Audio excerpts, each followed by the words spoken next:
The Lord be with you. And with your spirit. A reading from the Holy Gospel according to Saint John. Glory to you, O Lord.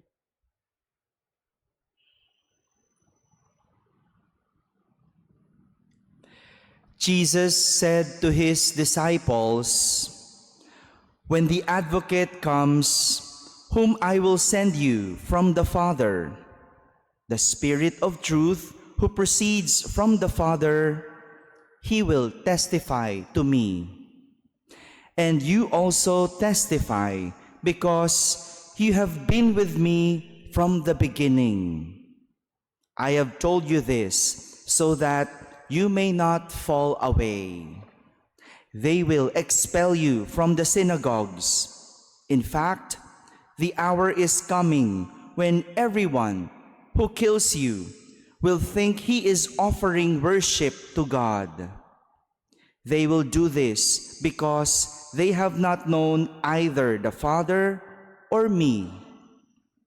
I have told you this so that when their hour comes, you may remember what I told you."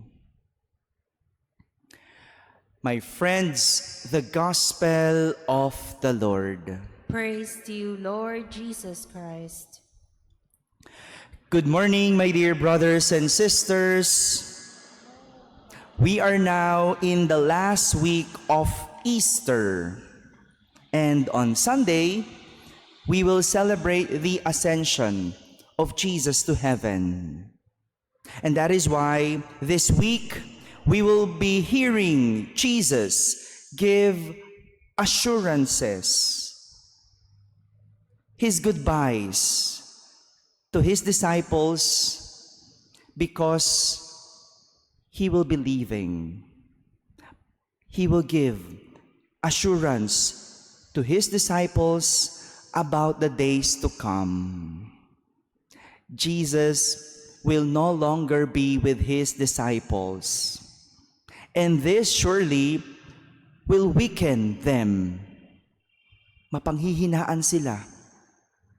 After leaving their old life to have a new life with Jesus and being with him for quite some time, surely and definitely it will feel, or they will feel, alienated with their situation.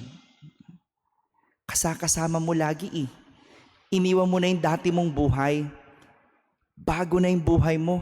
At unti-unti ka nang nasasanay. Tapos isang araw, mawawala. Matatapos. Kaya nga ang hirap masanay sa mga bagay-bagay. Dahil kapag nawala o kapag natapos, ang lahat ay magiging napakahirap. But before it became the concerns of his disciples, Jesus already knew what to do. Bago pa nila yon alalahanin, bago pa nila yon indahin, alam na ni Jesus ang kanyang gagawin. Kaya maniniwala at magtitiwala ka talaga kay Jesus. Dahil bago pa man natin maranasan, alam na niya. Bago pa man natin isipin, alam na niya. Alam na niyang gagawin. Kailangan lang talaga nating maniwala at magtiwala. Jesus knows that his disciples will be afraid and will weaken their faith when he is gone. Alam niya yon. O bakit kanyo? Hindi ba nung namatay si Jesus, ano nangyari sa mga alagad? Nagkulong. Saan nagkulong? Sa isang silid. Bakit? Dahil natakot. Oh, hindi pa nangyayari yon ha? Pero alam na ni Jesus, they will be afraid. Matatakot sila. They will be weakened. Kahit na naniniwala sila kay Jesus, alam ni Jesus, when He's gone, hihina ang kanilang pananampalataya. And that is why Jesus is leaving His disciples the Spirit of truth, which will be with them wherever they are. This is a kind of assurance that encourages a fearful heart, an assurance that strengthens a weak faith, and an assurance you will rely on, or you can rely on, when you do not know where to hold on. This is what the Holy Spirit does. It encourages and strengthens the believers. Again, the believers. This is what happened to the disciples of Jesus in our first reading. They have gone to different places, from far distances to Roman places. Ano yung Roman places? Yung mga lugar na walang pananampalataya. Pinuntahan nila yon mula sa malalayo hanggang sa mga lugar na walang pananampalataya to proclaim the good news, to proclaim Jesus.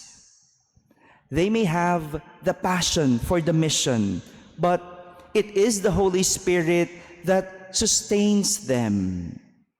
Of course, there are times when they were not welcome or rejected by the people. It's not every day that they feel inspired, or maybe there are lazy days as well.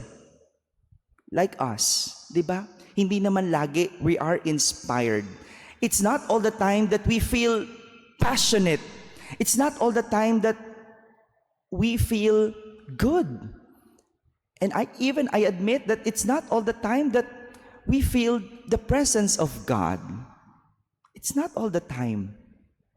And it happens, especially when you are struggling, when you are dealing with something, when you are sick. How can you feel and see Jesus? How can you feel and see the goodness of God? It happens, and there are days that happened to the disciples of Jesus. They were rejected, but because they believe that the Holy Spirit is with them, they were sustained. They were sustained. Parehas din naman sa atin.